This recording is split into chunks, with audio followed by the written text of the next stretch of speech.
So yan na nga, as usual, sama ko kayo sa work ko. So ayan, kailangan naming kumbaga parang alamin kung ginagawa na ba yung mga tubo. So yan na nga po.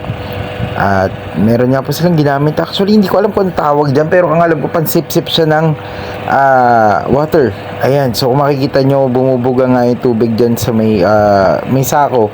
Nilagyan nila ng sako kasi syempre para hindi po masitsit sa mga taong dumadaan. Kasi, ayun, wala kasi ba?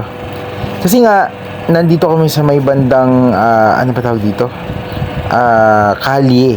So, may mga dumadaan-daan dyan. So, kailangan lagyan talaga ng ganun. And tignan nyo naman, sobrang baha na talaga dito.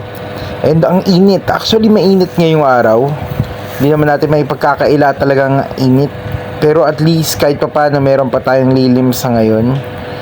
Ayan. So, medyo may hinukay na sila pero may hinukay pa ulit sila doon kasi ala pala din yung leak. Ayan, thank you.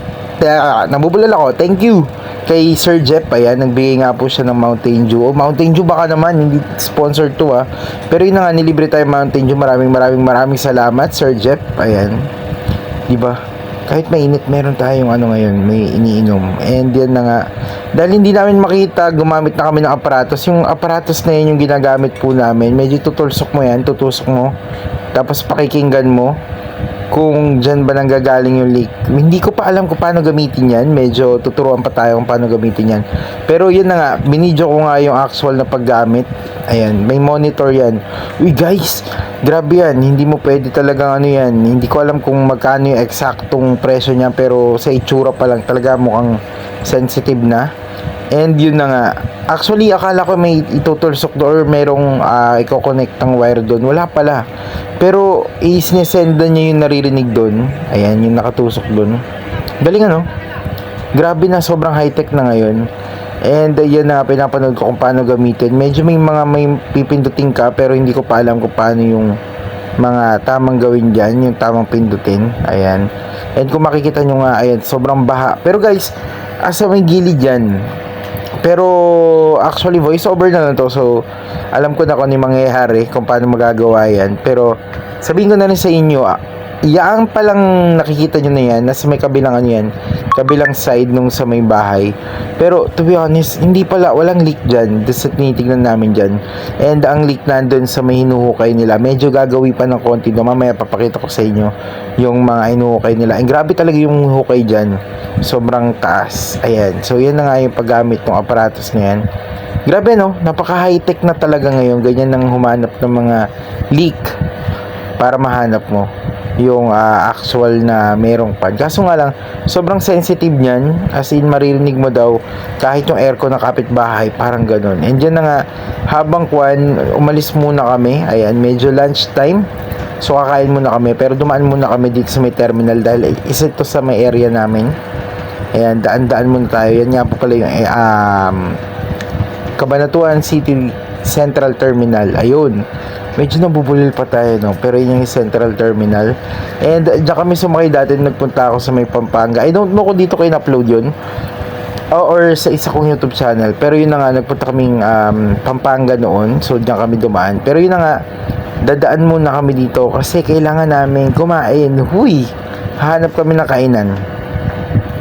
Kaya dumaan kami dito. And at the same time, tinignan na rin namin kung saan yung mga may leak pa ulit.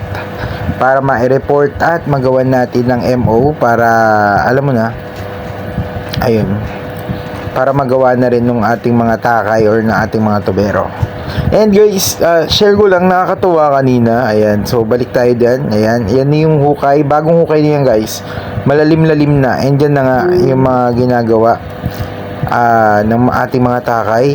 Natawa ko kanina kasi merong kumausap sa akin babae na nandun sa may ayan, nakatambay kasi ako dyan. So may kumausap sa akin yung may-ari nung tinitiran dyan or bahay dyan na isa. Sabi niya, "Sir, baka mukha ekang mataas ang katungkulan nyo kasi nanonood lang kayo hindi kayo gumagalaw, ganito, ganyan." Natawa lang ako kasi, bago lang po ako. Pero yun na nga, natuwa lang ako kasi napagkamalan pa akong I thought nga hindi ako pagkakamalan na kasi syempre mas may edad sa akin yung mga kasama ko. So Ayun na nga. Hindi ko lang in-expect. Medyo natuwa lang ako sa gawin na yun. Pero yun na nga. Ayan, pumunta kami sa may bandang Kapitan Pepe na yan. Tapos na yung ginagawa nila. So, hinahanap namin yung kasamaan namin isa. Tinitignan namin kung nasa na ba siya. So, nadaan kami sa may Kapitan Pepe. Ayan, and pinakita nga sa... Ayan, leak yan guys. Ayan, pinuntahan namin yung leak na yan. Yung leak na yan pala, matagal lang report hindi pa ginagawa. Bakit kaya? Pero yun na nga, hindi ko na sa inyo papakita yung actual na pagtingin namin doon. Kasi hindi ko na na-record. Medyo sinisave ko rin ng konti. Yung, yung battery. At saka yung memory. Huy!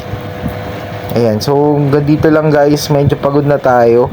Tignan nyo naman, sobrang dumi na ng ko, hindi ko na pwedeng committed to kinabukasan. So, next day ko na lang lilinisin ko muna to bago ko ulit suot.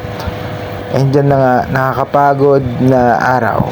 So, yun lang, maraming salamat. God bless, ingat po kayo palagi. Bye-bye, thank you.